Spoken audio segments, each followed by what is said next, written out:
এখন হাটাজারির মাদ্রাসার দিক থেকে ছাত্ররা অপেক্ষা করতেছে, ওদিক থেকে বাজারের দিক থেকে ছাত্রদের উপর ইট পাক্কেল মারা হচ্ছে, দেখতে পারতেছেন এখানে ইট পাক্কেল মারা হচ্ছে।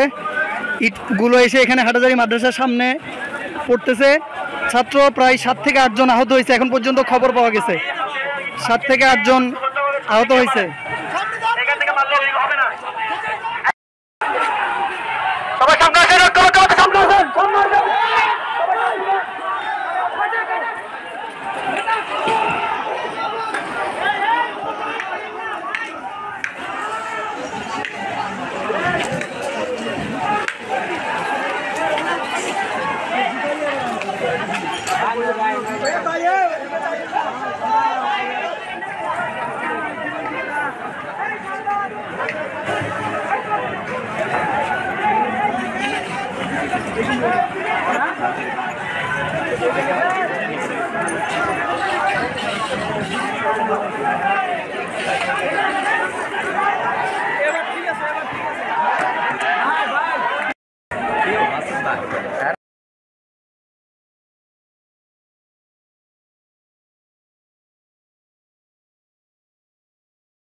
ভাই